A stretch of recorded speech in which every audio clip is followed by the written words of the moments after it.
दोस्तों एक बार फिर आपका स्वागत है, अभिनंदन है आपके अपने YouTube channel Aryan institute Allahabad में। दोस्तों जैसा कि थंबनेल पर नज़र आ रहा है, आज का हमारा चर्चा का विषय है यूपी स्कॉलरशिप 2021-22।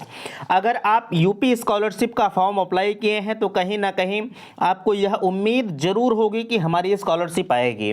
ठीक है, तो उसके उपलक्ष्य में कुछ लेटेस्ट अपडेट निकल कर आई है। उस अपडेट के बारे में मैं साझा करूँगा। आपके सामने सब कुछ दिख रहा है और यह देखा जाए तो आज का जो मैंने लिया है यह एकदम लेटेस्ट है, आप यहाँ देख पा रहे हैं।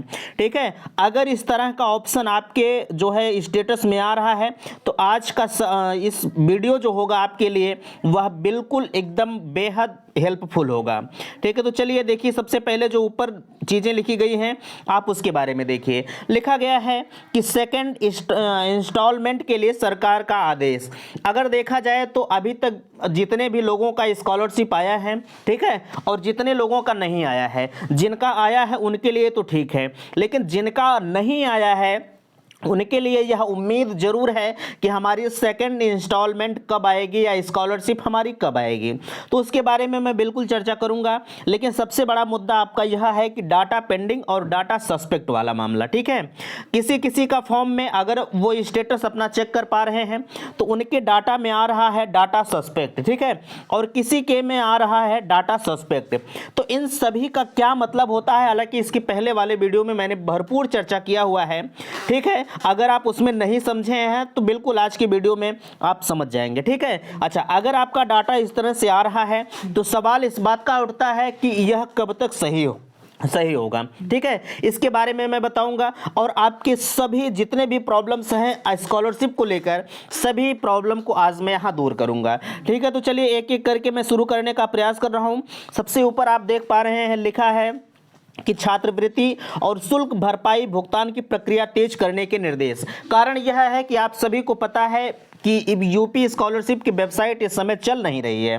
ठीक है, चल रही है लेकिन वह कुछ समय के लिए रुक जा रही है, किसी किसी की चल रही है। ठीक है, तो सवाल इस बात का आता है कि हम इस जो प्रक्रिया हमारी दी गई है संभवतः 28 मार्च तक है, तो इस 28 मार्च तक क्या हम जो है इस अपने फॉर्म को सही करा पाएंगे? तो बिल्कुल यह हमारी और आपकी खास प्रॉब्लम नहीं है। ठीक है, जितने भी स्कॉलरशिप के फॉर्म जो है अपना संशोधन कराएंगे यह सबकी प्रॉब्लम है। कहीं ना कहीं यह सरकार के जो है देख रेख में जरूर मामला गया होगा कि यह साइट चल नहीं रही है, तो जल्द से जल्द यह प्रक्रिया शुरू की जाएगी। देखिए, लिखा गया है कि जिला स्तरीय अधिकारी 10 मार्च तक संदिग्ध डाटा पर लेंगे निर्णय। यानी कहने का मतलब यह है, आपकी समझ में आ रहा होगा कि यह 10 मार्च क्या है। देखिए, 10 मार्च तक जो आप स्कॉलरशिप का फॉर्म जो संशोधन करा के अपने विद्यालय में जमा करेंगे, 10 मार्च तक उन्हें वेरीफाई करके फिर से दोबारा भेजना है ताकि आपकी स्कॉलरशिप आ सके। देखिए, और नीचे लिखा गया है कि शासन ने 26 लाख और विद्यार्थियों को छात्रवृत्ति एवं शुल्क भरपाई भुगतान की प्रक्रिया तेज करने के निर्देश दिए। और कहा जा रहा है कि तीसरे चरण के ऑनलाइन आवेदन में मिले संदिग्ध डाटा को जिला स्तरीय अधिकारियों को भेजकर उनसे 10 मार्च तक आवेदकों पर निर्णय लेने को कहा है।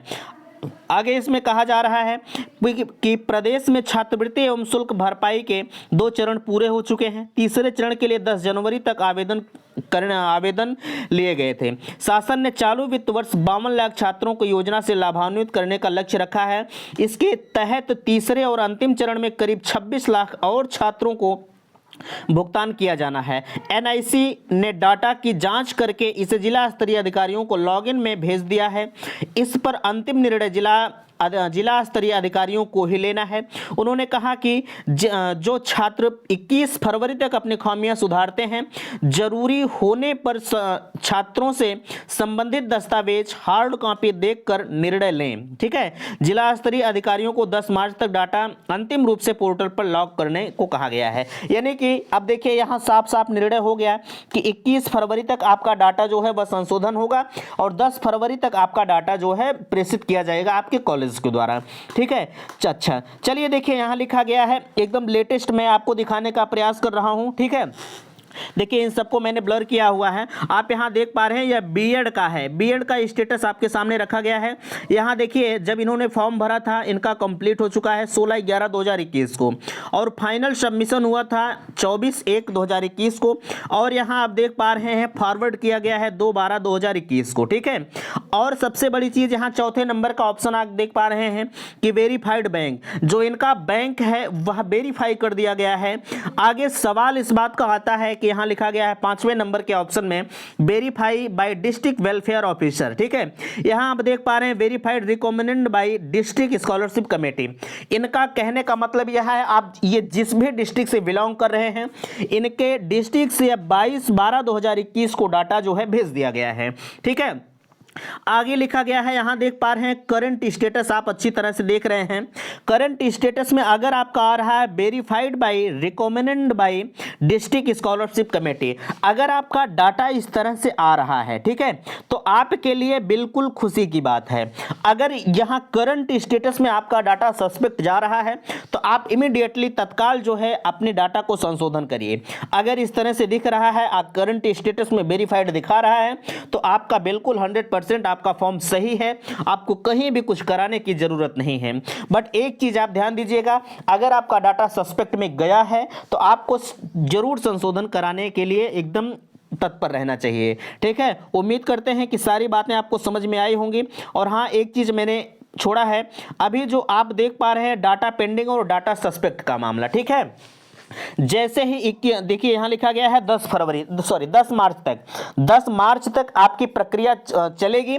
10 मार्च के तत्काल बाद आपका जो यह डाटा पेंडिंग और डाटा सस्पेक्ट का मामला है वह तत्काल सही कर दिया जाएगा और आपकी जो इंस्टॉलमेंट है वह आपके खाते में भेज दी जाएगी। ठीक है, उम्मीद करते हैं कि सारी बातें आपको समझ में आई होंगी। वीडियो समाप्त करते हैं। वीडियो पसंद आया होगा तो आप जरूर जो है फीडबैक अपना अवश्य दीजिएगा। ठीक है, थैंक्स, धन्यवाद।